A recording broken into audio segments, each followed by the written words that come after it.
Norman, over here. Norman, where's Leslie Crowther? Oh, he's just gone home. And he didn't leave me a message? No. Norman, I paid the man to come on the show. He leaves in the first 2 minutes. Norman, I paid the man up front with a toaster and a cuddly toy. You live and learn. Anyway, money. You know, I usually do an amusing piece about the theme, but at this point, there's nothing funny about money. There's nothing funny at all. I mean, it's a very serious subject, especially for me. You know, from where you're sitting, everything looks very zhuzhy, you know, very zhuzhy here. It's a front. Rented, rented, rented, rented. Everything is rented. Backstage, it is a dump. In the canteen, you need a tetanus injection to go in this cesspool. I mean, no service. There is no service. I'm on the waiting list for a Coca-Cola. And wait for this. They asked me to queue. Me, queue. I'm an American. We do not queue. The only time an American gets in a line is if we're in a musical, you see. Let me tell you, the biggest saving was Norman, because he came with an incomplete set of marbles. And you can see that ain't no bargain. Anyway, enough about me. Time is money, and I haven't got any. So let's meet the people who make the cash. Paul, roll that tape, will you, unless you stole it. This is the nub of Moneyland.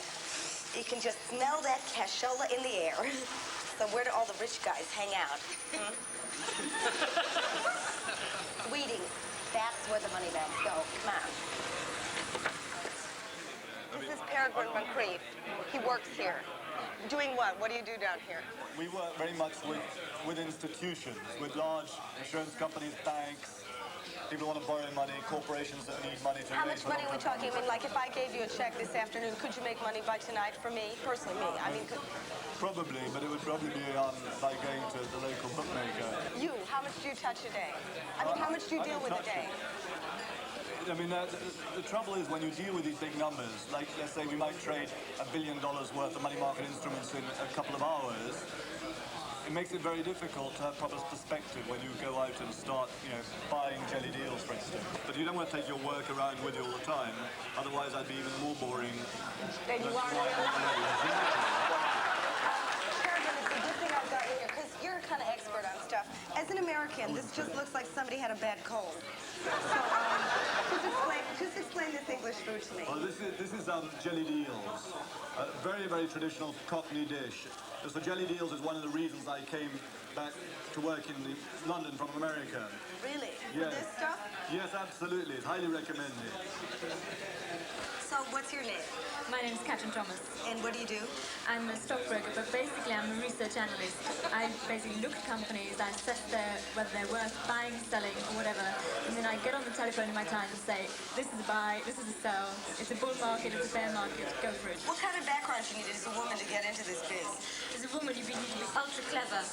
The traditional hero Henry has got his Oxford, Cambridge background. He has his daddy who was in the city previously. He has all this background. A woman needs to be extra special to prove herself in a way. She has to be extremely clever in order to compete. She has to have the academic background, possibly Oxford and Cambridge also herself. That's probably essential. They don't come up and check if the pearls are real, do No, they? thank God, no. No, I know. Just tell me something else. Do you hang out together? I mean, is there a clique? There's a clique, out and out. I mean, we work together 12 hours a day, and we play together. I mean, I wouldn't say 12 hours a night, but, right. You know. How do you play? What do you do? You play, you go out to wine bars, you socialize, you go to expensive restaurants, because after all, you make a lot of money. And of course, when you're working so hard, you have to play very hard, super hard. You go on expensive holidays, off the Caribbean, the Bahamas, whatever it is. You go skiing, that's the really in thing. Do you all live in the same neighborhoods? We tend to. Pimlico, as they like to say, instead of Pimlico, and Clapham, Clam. Clam is where they How all would we hang find it out. on the map if we don't even pronounce it the same? I'm here with, who are you? Carol Leonard, Carol Leonard, and you do? The Times City Diary. Right, and you? Michael Clark. And you? I'm Stockholm. So tell me about the types in the city. What do they range from? Well, it goes across the whole range now. Years ago, it used to be the public school boy. It was no good for anything else, so they came to stockbroking. Here ahead. They're still here. Oh, yeah. They're still here, but now there's big money to be made, so they range across the spectrum. Traders, barrow boys. Well, tell me about the barrow boys. All the barrow boys, the people earning the money. How much do they make? Name a figure. Oh, you mean if anything is possible? Yeah. if you're good enough. I had a merchant banker who'd retired about 15 years ago, and he said that in his heyday, in a bad year, he made £1 million on top of his salary. That was in a bad year. Really? So tell me about insider trading. If you look back historically, ever since the days of the first Rothschilds, Barings, Hambros, the city has actually been very bound up with insider trading, and a lot of the old well-established families originally made their fortunes as a result of insider trading successes. Disraeli, the Prime Minister, persuaded the first Rothschild actually to purchase shares in the Suez Canal on behalf of the government, with the understanding that when the government was actually re-elected, they would purchase the shares off the Rothschild family. And of course, when the government came back into power, they purchased them back. And I would suggest actually that is an example of insider trading. Insider trading is a status quo, and I think that all that has changed over the years is a perception, or a public perception, of what is morally acceptable and what isn't morally acceptable. So what about now? Does it still go on? Obviously. Insider trading? No, of course it doesn't. It's illegal.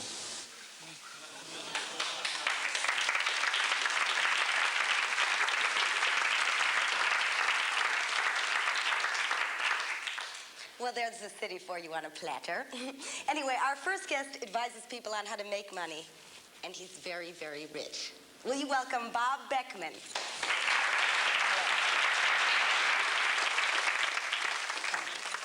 Well, you wrote a book called The Down Wave. What are you saying, that everything's plummeting down? Is that what down wave means? No. What the down wave refers to are the two phases in the economic cycle, where you have 15 or 20 years when the economic cycle grows, and then another 10 or 15 years when the economic cycle doesn't grow anymore, it contracts. Where are we now? We're now in that contraction part, and that's what 3 million unemployed is about. Right. I see. Now, let's just go on to something else. You're a rich kind of guy. Let's not kid ourselves here. Let's just talk about, because, to do with what I learned in the city, this kind of like, where does the gluttony end? Like a guy who has 20 million, why does he want 200 million? What's the difference? You know what I'm saying? Well, you see, you have to be in that sort of circle to understand the difference. I mean, now, if you're living in Monte Carlo and you have a £3 million yacht, and parked right next to you is somebody with a £15 million yacht, you're going to realize how inadequate your £3 million yacht is, and you're going to want the £15 million yacht. But if you're only worth £20 million, you can afford it. It's a matter of perceived utility value of these particular items. It takes a great deal of imagination and creativity to spend money and to enjoy money. And people's perceptions of what money is about is really quite different than what real huge amounts of wealth can do. Money doesn't go very far. I mean, right now, it costs, you can't even buy a new Learjet for $1 million. You can only buy second-hand. Bob, I know the problem. I thought you would. No, tell me, let's talk about politics here. What kind of, what are your politics? Oh, I'm a libertarian. Which is? I don't believe in any form of government. I've always thought there's a little something peculiar about an individual who wants to devote his entire life to imposing his will on others. These can't really be very healthy individuals, and I'd rather not have them lead me if I can avoid it. So just tell me something. What do you think about the political parties in this country? Do you think there's two parties, or do you think not? I'm beginning to question that. I look back at the 1983 election. I look at what the popular positions were in terms of party platforms. I'm not all that convinced that the opposition really chose the parties, the platform that would have been to their best advantage to win that election. I'm also not quite sure that they're doing the same thing this time around. So you think it's a setup? I'm not sure. What do you think about privatization? Well, it's a de facto form of tax. I mean, what's happening here is that people are purchasing something that they purchased before. They're buying companies that the government owns. where did the government get the money to buy these companies to start with? Where did the government get the money to purchase these assets? I mean, this game can go on for a long, long time. Today's buyers can purchase British Gas and British Telecom. Then we have another government that nationalizes them with taxpayers' money. Then we have another government that sells them. It's a lovely little game. It reminds me of a game that was played in the 18th century called the South Sea Bubble. So tell me about this theory that you have, which I thought was interesting. You mean about taxation? Yeah. Talk to me about taxation. I've always had a theory that tax is really legalized theft. Why do you pay tax? Why do I pay tax? Why do all these people in the audience pay tax? They pay tax because they're afraid of what will happen if they don't. Now, if there's a little lady in the audience starving to death, right, and I come over to you and I put a gun at your head and I say, now, I want all your money to give to that little lady. And you give it to me, and then I give it to the little old lady. I've broken the law. I'm a criminal. But what does the government do? The government does exactly the same thing. They take your money and give it to the old lady, but they're not breaking the law. What do you think? Do money and power influence the government? Well, there is a theory, and the theory is called conspiracy theory, and that theory is now being taught in American universities. And what the theory is about is that the international bankers of this world control government. All governments? All governments all over the world. Now, a book was written by Professor Carroll Quigley of Princeton University, and the title of the book was called Tragedy and Hope. And what that title meant was that the world bankers control the world in which we live and all the politics, and the hope is that they continue. The tragedy is that there are a number of forces that prevent them from doing it to the extent that they would like to do it. And this is a very, very serious university professor who wrote this book. The book has since been banned in America, by the way. Who's at the top? You have a huge conglomeration, and it begins with a little nasty group called the Bilderberg Committee, who meet in secrecy once a year. The members of the Bilderberg Committee are taken from the Trilateral Commission, and the members of the Trilateral... Is this a plot from Batman? No, this is all true. These are organizations that exist. And the members of the Trilateral Commission are taken from the Committee for Foreign Relations, that is very active in America. Now, if you run through the list of who belongs to the Committee of Foreign Relations, what you will find is all the editors of newspapers, all the proprietors of newspapers, radio, television. In other words, what the CFR would like you to read, listen to, and see, that you have. What the CFR would prefer you did not read, listen to, and see, that you don't have. Well, thank you very much, Bob, for this information. I hope you live to tell it to others. Thank you. Thank you very much.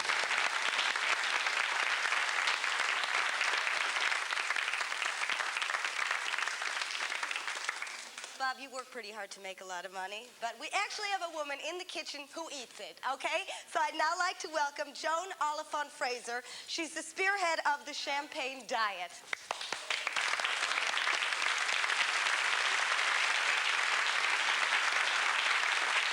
Hi, Joan.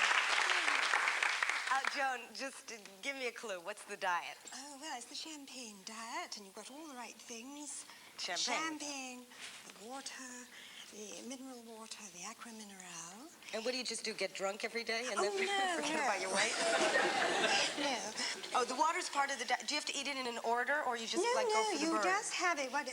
No, you don't go for the burn, but you have it in whatever order you like. We might have maybe the caviar, have the caviar and some smoked salmon, and of course we've got oysters, which are full of protein and minerals. So why don't we start with a little champagne? Well, we're not going to eat our way through this, Oh, because we're not. this is too expensive, Joan. This goes back to the shop, you know. Oh, I see.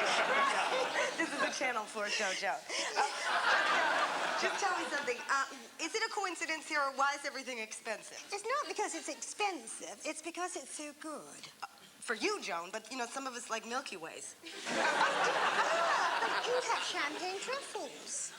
But it's expensive again. Where's it? A chocolate bar for 15p. Where is it? Well, no, they're not quite on the diet. What does this have to do with slimming? Well, there are exercises as well. Oh, you see, like, you do this and then Yes, that's right. Lifting the oyster is very good exercise. That's what you do. Give us an example of an exercise. Well, you can exercise in bed, which, and I will give examples, that, Just describe it, Joan, in vivid detail. well, you actually use the bed, because you sit on the side of the bed, and you're lying down, and the whole idea is to sit up. So you pull in your tummy very hard, and you just swing up, and you put your head between your knees, and then you lie down again. So you're swinging up and lying down again. It's more for stomach muscles. Can you do this with somebody else? Well, you Or just by yourself? could. What's the I one where think you do in could. couples? I sort of thought that was interesting. Ah, well, that's a scene from Dynasty, and that's at the end of the book when you've lost maybe half a stone to a stone in weight. So you celebrate. You have breakfast in bed. And it's not much fun having it in bed on your own, so you have a companion. But on either side of the bed, you have, naturally, champagne. Of course. And so, as you're having your, after all, a lovely breakfast, something very exotic like a brioche filled with warm foie gras, you reach over your companion to get the champagne, because unfortunately the champagne bottle on your side of the bed is rather empty. Right. So this means you have to reach over your partner. Try not to dribble any brioche on your way, remember? to get at his champagne. And this is a scene from Dynasty. I'm a great admirer. When Alexis and Dex were in bed, they always had champagne on either side of the And bed. it's a beautiful relationship. Discussing their oil leases. And then they would always lean over, and Joan always finished her champagne before Dex did. Well, because she's a pig. Drink his champagne. Well, thank you very much, Thank you Joan. very much, Ruby. You've been a delight. Thank you very much.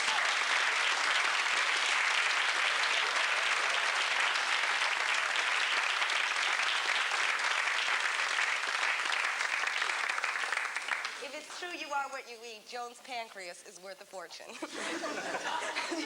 Joan, just tell me something. How long does it take for you to, like, eat your way through 2,000 pounds worth of food here? About? Well, if it's caviar, beluga, Yeah, beluga. half an hour. Half an hour. Okay, a real snorter here. Well, anyway, listen to this, Joan. It took me 30 seconds to make $2,000. This is really a true story. This is a true story, I swear to God. I met these two guys on the street, and they said, oh, they watched my show. Yeah. Anyway, they said, would I interview them? So I said, hey, buddy, nothing is free, right? So it'll cost you. Anyway, we toed and froed. We came up with 2,000 pounds. This is true. These suckers agreed to pay it. So now please welcome these two guys who are going to pay $2,000 to be interviewed by me. I don't know your names, because that ain't part of the deal. So get up here, okay? This is true.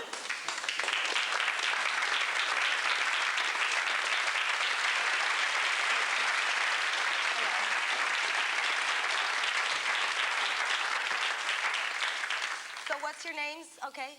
Matt Baker. And you are? Stylianou. Right. Okay. Did you bring the cash? Yeah. Okay. Let's. Yeah. Okay. Sure. Is it what I told you? How much was Just that? open it up. $2,000. Use bills. Used. Not consecutive numbers. Not consecutive. Small denomination. Absolutely. Okay. Now what we're going to do a really, really in-depth interview after the break. You know, I want to give you guys your money's worth. So I'm just going to give you some things to think about, right? You favorite color, you hobbies, okay? 5, 10, 15, 20, 25, 30, 45, 40. Wait, hang on What? a minute. What? This is very illegal what you're doing here. It's very illegal, Norman, what is your job here? to come up and tell you Tell you when it's the time for the commercial break. Right? So when is it? Now. Yeah, thanks. Okay, 40, 50.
money on television. Thank God you told me, Norman. I can't believe what's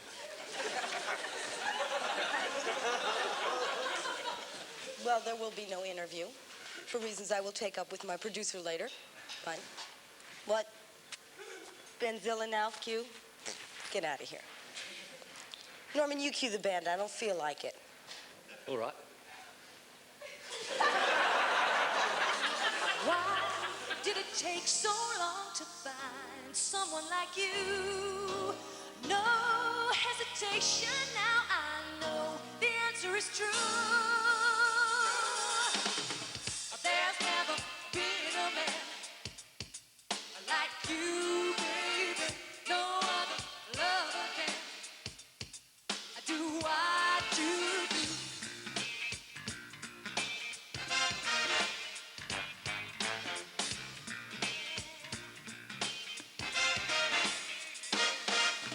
Once knew a guy who believed he could fly, we were soaring. A superhero days flew away, and the nights were a game that was boring. I picked that zero in every new place. I met a face that looked like it was full of passion.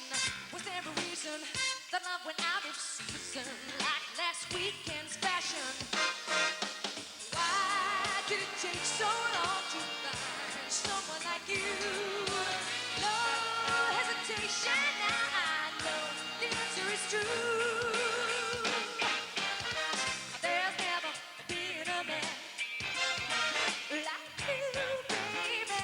No other lover can do what you do.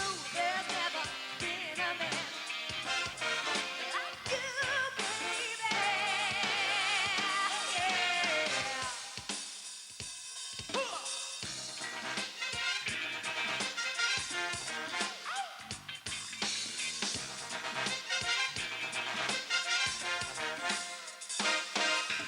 Manhattan Frank had a bank and a money fixation. Rich, you say, showered in pearls, all his girls in a state of elation. Instant credit took me to Rio.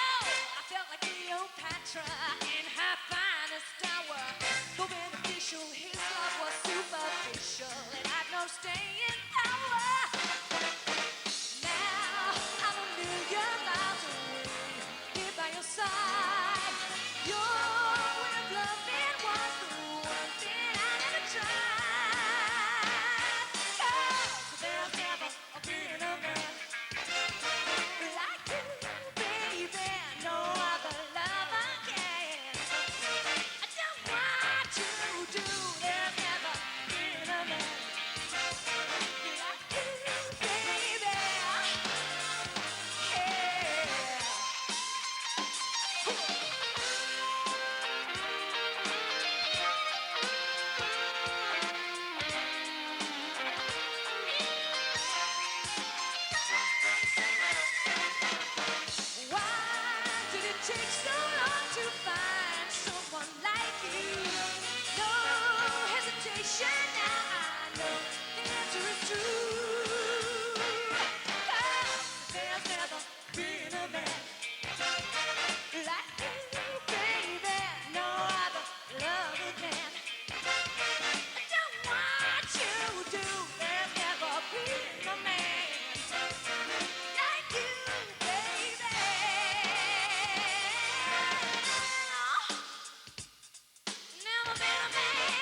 Next, we have an expert on computers, but more important, this is a primo hacker. Welcome, Robert Schifreen.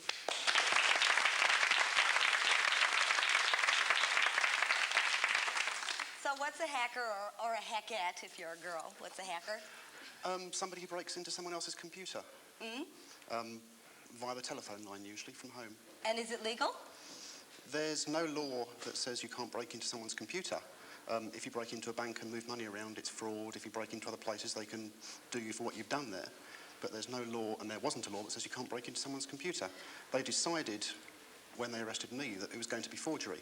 And that stands, and the appeal's on the 29th of June, so we'll see what happens after that. Oh, well, good. We'll all be there. We'll certainly come to that. Tell them why you were arrested. I was arrested for breaking into the British Telecom Prestel computer. Right. Via a modem. Oh, talk normal, will you please? Like a sanitary towel. What? Via a telephone from home, using passwords that weren't in my name. Right. And one of the accounts I used was Prince Philip's. Yes, okay, that's what we wanted to hear. You broke into Prince Philip's? I broke into Prince Philip's yes, just account say it. Don't on be Prestel. ashamed on this show. Okay. How do hackers manage to break into things? Usually because the person who set up a computer system doesn't know how to keep it secure and doesn't know how the mind of a hacker works. And how does it work, pray tell? By looking at the system and looking at the people who run it and thinking, where are the gaps they've left? What's their wife's, girlfriend's, car's name, whatever, and that's probably their password. Give me an example of, like, where you discovered somebody's code. I was dialing Prestel, and it said, please enter your 10-digit secret password. Right. So I tried 10 twos. And obviously, all these 10-digit numbers are really complicated numbers that you can't remember. And if you type in 10 twos, it'll say, no such ID.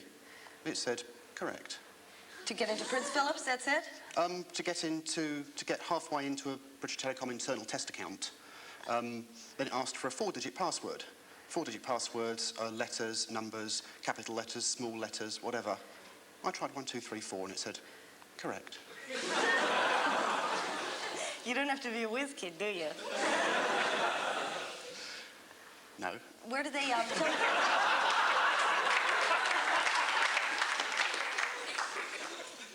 have a computer. Could you read what I've got on it, and how would you do it if you could? If your computer's linked to the phone, as a lot of computers are, be they home or business computers, yeah. In all probability, I could probably get into it. If it's not linked to the phone, I park outside in a van, listen to all the radio emissions that your monitor gives off, that your screen gives off, and pick them up and read it in my van. And what about that thing in America about Captain Crunch? When you go into a phone box in America and you stick a dime in, yeah. The phone box sends a little tone of a certain frequency down the telephone line, and the exchange knows that you've put the money in. Right. So if you had a little box or a whistle, or you were very clever and could whistle that frequency, you could whistle it down the receiver and they'd think you'd put a dime in. Right. Captain Crunch was a breakfast cereal, a cornflakes type thing, and a few years ago they gave away a little whistle in the box. And it was that frequency. And that's how phone phreaking started. So actually, kids in America have been known to move satellites. There were some kids arrested by the FBI recently, caught connected to a computer using a password they shouldn't have known. And you can tell a computer you're Ronald Reagan, it'll believe you. The only reason the defense computer knows you're Ronald Reagan is because it'll say to you, enter Ronald Reagan's password. If you enter Ronald Reagan's password, it'll say, oh, that must be Ronald Reagan. And have you ever done that, Robert? No, I can't afford the calls. How much is taken out of banks every year by people, not like you, but computer hackers? They write off £9 or £10 million a year. They have to. So our money is not safe? Your money's not safe. Well, thanks a lot for coming on to my humble show.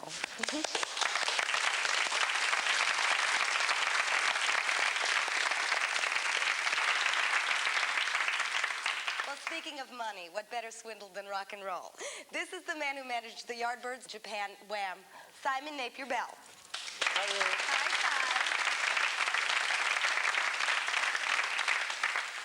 So, Si, are you basically out for money or are you out for art? Fun. Just fun? Just fun. Are you typical rock and roll, or are we going to have an interesting conversation? What's typical rock and roll? What does money mean to you? Let's get heavy now. Fun. It just means you can do what you want when you want. Do you feel any responsibility to the public, or? As much as they feel towards themselves, no more. So tell us about, like, you're one of the very few last managers left who are alive, like Brian Epstein. They've all killed themselves. So what's your One secret? of the old What's managers. your beauty secret? Old, don't you? Beauty secret? Well, you're having the makeup room for 10 minutes. That's the You should have seen what walked in here tonight. And that was her.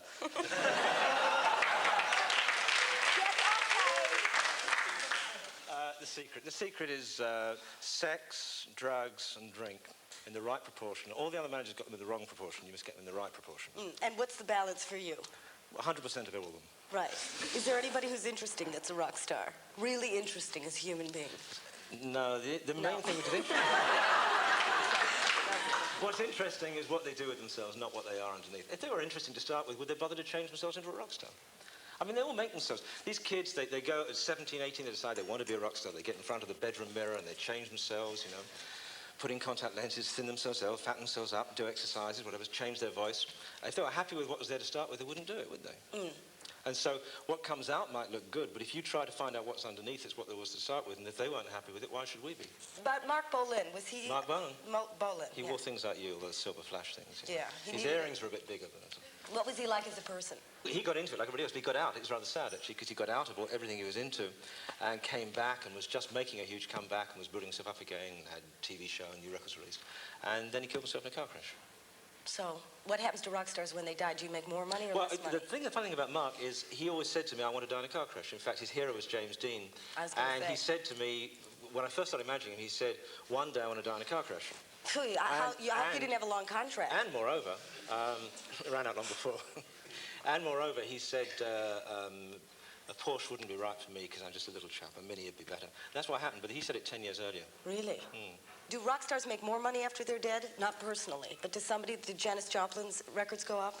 No, Is it like Judy Garland? You know what I mean? There's not many cases. I mean, you've got to be a pretty major rock star actually to sell a lot of records after you die or because you die. I mean, there's always this sort of classic Hollywood film plot of the guy who didn't quite make it and then he died, and so they sell lots of records. That's never happened, actually. Only major stars go on selling records after they die. I think Jim Reeves may have sold more records after he died than before. But he sold a lot before as well. I just want to introduce you now to somebody who's also in your business, coincidentally. Would you please welcome the godfather of punk, Malcolm McLaren. Thanks for being on the show. Mel, I can call you that. Yeah, baby. Mel, I'm in rock and roll now. I'm cooking. Mel, you're living in L.A., the La Lands. Well, have you had to modify your style at all, or are you just, you know, cruising along and they have to accept it? Oh dear, I Time don't is know. money. You know, Los Angeles. I don't know how to... Can I sit over here? Because they can't hear me. Can I sit over here? I don't know how to answer that. All right, we'll just keep going till we find a topic we can land on, and then it'll okay? Money. It's like money seemed to arouse you in the past. Money? Yeah. I don't know anything about money. People keep saying that. Yeah, but you make money in America. Do you? That's why you went. I'm going to tell you about Malcolm now. Well, you do and you don't. You get it, but you spend it. You know. Right. It's very hard to hold on to it, particularly if you're, you know, on some kind of adventure or whatever. Are you on an adventure? Or are you on holiday on my show? Are you kind of like, have you lost your rebellious side of you? No. I don't know what you do out there. I mean, what do you do? Out there? Yeah. In LA? Yeah. A lot of bloody meetings, dear. Tremendous amount of meetings. A lot of lunches. I don't know what I do out there to be. I don't know. No. Well, how do you live That's there? about it, How really. can you stand You it? don't live knowing anything. You just see the different colours of the paint, and that sort of... Malk, what do you want out of life?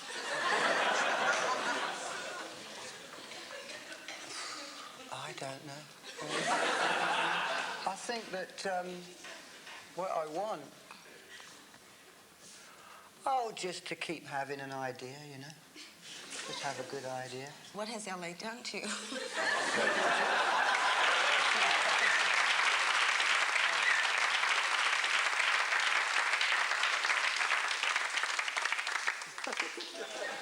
Thank Thank you for staying up at home. There's a movie on. You can go to sleep now. You've done your bed. Thanks a lot. Good night.